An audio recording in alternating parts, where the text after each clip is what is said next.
So we're going to move on now, sort of with our journey, and now going to be looking at the topic of young carers, which is quite a challenging area, particularly when we're thinking about neglect and when we're thinking about actually a couple of things really. What is okay to ask a child or young person to do in terms of a caring responsibility, and actually what constitutes neglect, particularly when we're thinking about the definition of young carers themselves. So what I'm going to do now, I'm going to pass over to Carl McKenzie, who is the lead for young carers in Somerset, to talk to us about this topic. Okay, all right. Good afternoon, everyone. As Steve said, my name's Karma McKenzie. I'm currently operations manager for prevention within children's social care.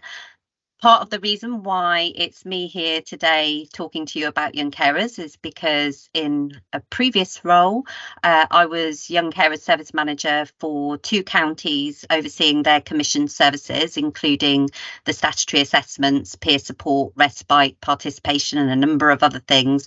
And alongside that, the Southwest representative on the National Young Carers Policy Steering Group. So I've kind of taken forward a bit of a strategic lead, if you like, for young carers within Somerset, as Steve said. So within our prevention services, you'll be aware that we have our family intervention service. Many of you will have referred to us before, and obviously you're more than welcome to get in touch if you want to know more about what the family intervention service does. But in a nutshell, we work with families with complex needs. So within FIS, we have 4 area young carer leads who will complete the majority of the young carer assessments where the child or young person has been identified with additional or complex needs. Now, some of our young carers, if they're that little bit younger, we will be looking at a slightly different route, which I will talk about in a bit more detail later. The main reason that I'm here is because young carers is my absolute passion area. So I'm hoping that during the course of this presentation, you'll get a feel for why. But the reason that I'm so passionate is because for most of my career, I've felt that young carers are often kind of forgotten as a vulnerable group of children and young people, often under-identified, missing out on support. And as a result, they can underachieve academically. Now, in the recent Carers Trust Young Carer Action Day annual survey, we were told that 56% of young carers and young adult carers said that they're spending more time caring in the last year than they have done before. 56% also said that the cost of living crisis is either or always affecting them and their family. And 47% said that now they care for more people than they used to. We all know that the impact that COVID has had on carers of all ages, on our health services, and obviously we know that as a result that will impact our young carers. All of these statistics are really good reasons why we need to ensure that safeguarding young carers is our absolute priority. So first things first, we need to be clear who young carers are. Now, as you can see on the slide here, it says that young carers are children and young people who look after someone in their family who has a disability, a long-term illness, or is affected by mental health or substance misuse. They might look after their parents, they might care for a sibling or another relative. They don't need to live with the person that they're caring for. So it might be the fact that they have a grandparent that lives across the road that maybe has dementia and the whole family is wrapping around that person and they take a role within that support provided for that person. So strictly speaking, they don't have to live with them, though the vast majority of them will. And they'll take on responsibilities normally only expected of an adult. Now, back when young carers were first defined in legislation in 1995, the Carers Recognition Act said that to be a young carer, you needed to be a child or young person under 18 who provided or intended to provide a substantial amount of care on a regular basis. This was updated in the Children and Families Act in 2014, which stated that a young carer is defined as a person under 18 who provides or intends to provide care for another person. The concept of care includes practical and emotional support. Now, this definition change allowed more children and young people than previously under the old legislation to be identified as young carers, which ensured that they were entitled to a needs assessment, which in turn enables us to safeguard more young carers and, even more importantly, to provide earlier intervention. So if you're only working with that group of young people who are providing substantial amounts of care on a regular basis, you're going to lose the opportunity to work with all of those other children and young people who are still providing care, but not to that previously defined degree. I'm sure that many people here will be familiar with Somerset Safeguarding Children Partnership Effective Support Guidance. It's been mentioned already before, and I'm sure, as if by magic, it will probably pop up in the chat somewhere in a little while. Now, the slide that you can see in front of you is the young carer section, and this is one of the sections when you're looking down those levels of need. Professionals will identify on a referral for an assessment. They are enabling us to ensure that the right service completes the assessment for the family. So if we're just looking at this section alone and missing out all of those other sections that might be part of that family's experience, we might miss out on where they need to be to begin with. So all of those factors are important, but for the purpose of today, I'm just focusing on this section here. So if you draw your eye to the right hand side where you can see the red acute section, you can see here it says that the child or young person has long-term caring responsibilities which are excessive or inappropriate for the age and ability of the child. So I want to keep those words in your mind: excessive or inappropriate. Those are things that we need to be thinking about at all times when we are assessing or considering identifying a young carer. So in Somerset, a children and families assessment is offered to families where there's a child who is year 6 or under. So I would call that primary school age, but to avoid the confusion around middle schools, etc., it's year 6 and under. And this is in recognition of the fact that young children providing care are some of our most vulnerable young carers. So young people might also be offered a CNF, but that would be if acute needs are clearly presenting. So we're recognising that very young children require, a CNF assessment, but the vast majority in practice will have a young carers assessment completed by FIS. So when completing an assessment, the practitioner will be exploring the different types of care provided. And I kind of categorise these under a few headings. So if we think of helping around the house, personal care, organising and coordinating, emotional support and practical assistance in keeping people safe. So looking at the list of responsibilities on your screen, there are many which can become a safeguarding concern when they become excessive or inappropriate. The age of the child or their stage of development is important to put the caring responsibility into context. So just as a little anecdote, I have 3 sons who are not young carers. My 5-year-old is more inclined to help me around the house than his teenage brothers often are. I don't expect my 5-year-old to have chores beyond reluctantly tidying up his toys if he wants something nice after dinner. My 14-year-old, I expect him to keep his room clean, clean up after himself and do the odd bit of, can you entertain your brother whilst I do this, please? My 18-year-old has autism and he has some routine chores, but asking him to do something unexpected can cause him quite a lot of stress. The reason that I share that information is just to give you a little snapshot of my family, of a family. If a child or young person has their own special educational need or disability, mental health or any other needs that we need to consider, we need to factor that in when we are thinking about the appropriateness of care. But what's normal in my house is not normal for all families.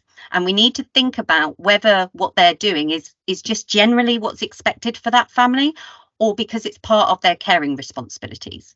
So in a nutshell, just because they do something to help out doesn't mean that they are providing care. So each of these types of caring responsibilities we need to unpick a bit further.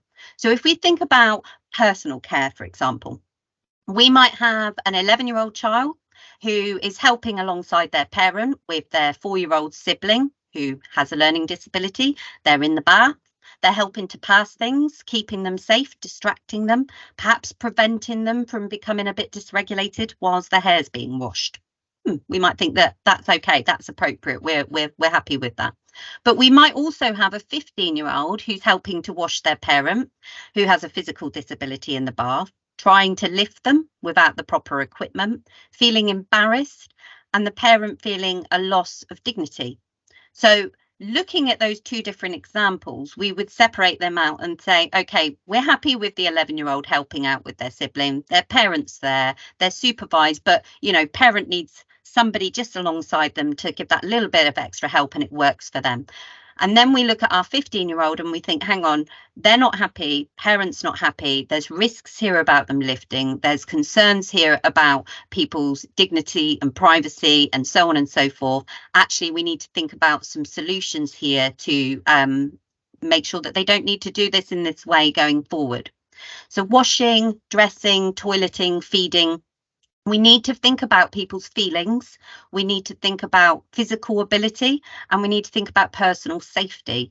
All of these things can come with risks, and each one, the better understanding of the how, why, where, who, etc., the better we can understand whether there's a risk.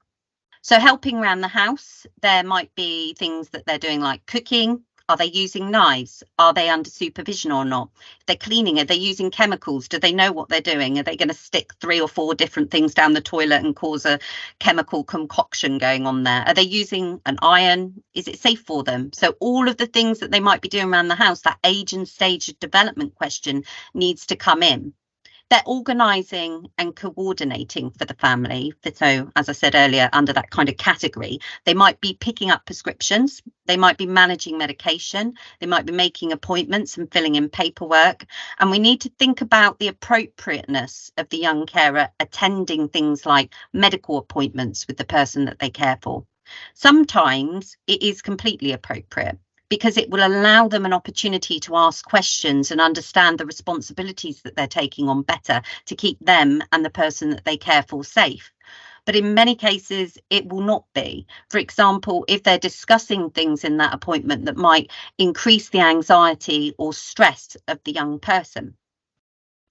When we're thinking about that emotional support heading, we need to be really clear that this is different to emotional impact. Emotional support is having a strategy which you can deploy, such as noticing changes in somebody's behaviour and knowing what helps to calm them. It could be as simple as going and getting their mum a cup of tea when they notice that she's feeling anxious, or suggesting that they go for a walk together. It might be going and grabbing the Lego box and starting building to distract a younger sibling. They need a strategy to deploy.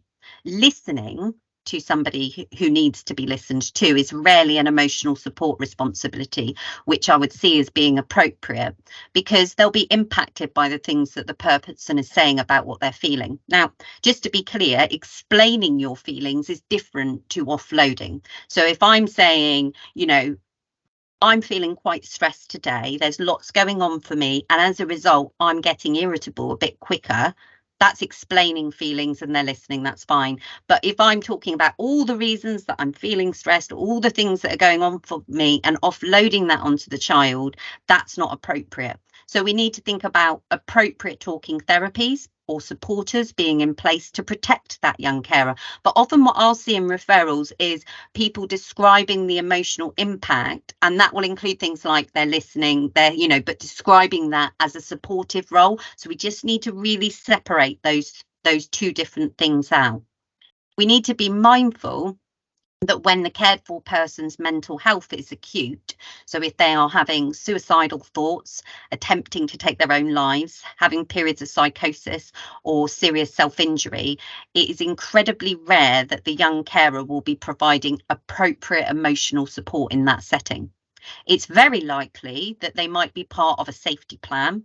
And this could require them to contact a relative to get somebody else involved if they're noticing a change. But those areas where we've got those really concerning acute needs, we need to really be thinking about, is this okay? Should they be part of this? Should there be more protection in place to help them to feel safe? And the same situation can apply in some of our really sad and challenging cases where they're involved in end of life care, and we need to think about what they're doing there, how they feel about it, how others feel about that, and if that's appropriate.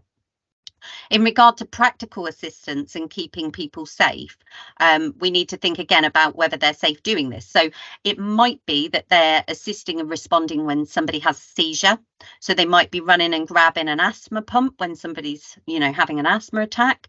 It might be that they're helping somebody with a lack of danger awareness to navigate risky situations like crossing a road or being in a crowded space. Or it could just be as simple as fetching and carrying things. But that might also be lifting heavier things, which could result in an injury if they're not doing it correctly. So those practical responsibilities and keeping people safe, just as much as all those other things, we need to think about those safeguarding elements. So really understanding the responsibilities during the assessment helps to safeguard them, often with some quick wins being identified, which helps us to ensure that they're being kept safe. So, is the child required to provide care? So this is the first question for you to think about. Do they really need to be doing this? Could there be someone more appropriate to provide that care? It might be that the person's entitled to a Care Act assessment. It might be that other family members or members of the support network could take on some of those responsibilities just to reduce the level of care being provided. Are they aware of the risks the responsibilities present? So do they openly acknowledge and recognise the risks? Are they asking for help to reduce them, or do they not care? Are they not concerned about those risks? Are they recognising them and saying, well, they're doing this, that's what's happening, we don't want anybody else in, and they're not worried about the impact that that's having on the child? Really importantly, particularly when we have a referral coming in, is to identify what are the strengths and mitigating factors. So when you first become aware of a responsibility which causes you some concern, further exploration can provide us with the information preventing escalation and requiring social work involvement. There may be other members of the family or professionals supporting that at that stage you're not aware of. So particularly when we have referrals coming in for young carers from schools, and this is in no way a criticism, it will focus on one child and what they know within that kind of school environment. They might not be aware that actually the younger child with a disability has children with disabilities team involvement, that there's a whole team of people around them, but they know that they help out. They don't have all those other factors. So we're making an assumption based on the information that actually it's just the child providing care because we don't have those other details at that time. We need to think about whether or not they're refusing to allow appropriate services in. So it might be that they're worried about the judgment. It might be that they're worried about the cost. Not everything comes for free. Or it might be that they don't actually want people outside of the family to come in, and they only want that young carer to complete the responsibilities. Is there an older sibling, a young carer, that's taking care of younger children regularly in place of parents? So in respect of this question, we're thinking about the whole multitude of reasons why they might be taking care of younger siblings on a regular basis, but we need to think about whether this has become excessive and essentially, are they taking on the bulk of those parenting responsibilities? So the definition of neglect is that neglect is a persistent failure to meet a child's basic physical and psychological needs, likely to result in the serious impairment of the child's health and development. So neglect can include aspects around education, so not ensuring that the child receives appropriate education.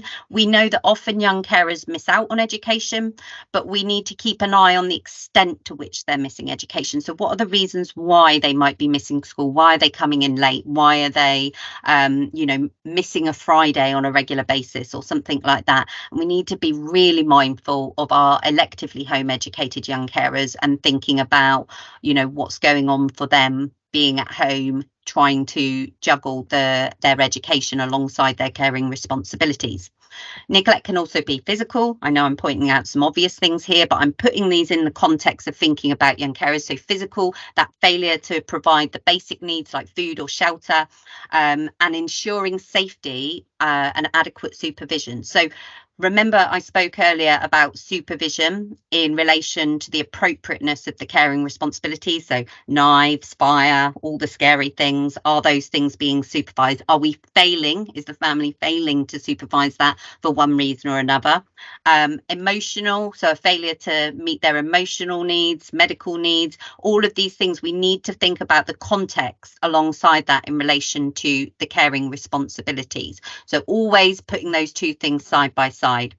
So as a quick summary, what we would be doing to identify neglect, already mentioned, the use of the Family Strengths and Needs Toolkit as a tool, the use of effective support guidance. We use something called a domestic task identifier, which is how we map out all the different things that they're doing, who's doing them, how often they're doing them, what they look like day to day, making sure that we have professional curiosity, so that digging a little bit deeper, hearing the voices of the children and young people, hearing the voices of all family members, and having a clear understanding, which hopefully you're developing today, of inappropriate and excessive care.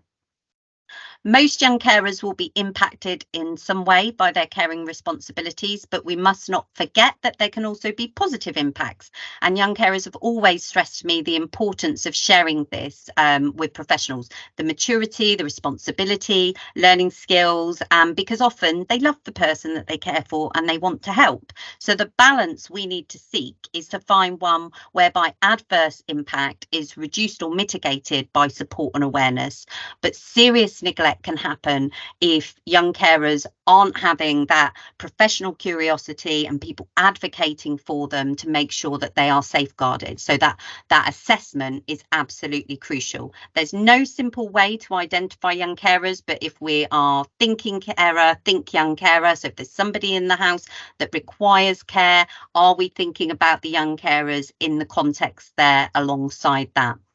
And finally, and I know that time is tight and that people are disappearing, the most important bit at the end, what do they need? So all of these things that we've talked about, the key is that they are identified and that they get access to support. So somebody recognizing that they might be, or they clearly are a young carer, and accessing support. So submitting an EHA and ensuring that you tick the box in section 4 that says young carer, so we can see clear as day, this is a young carer, they require a young carer's assessment.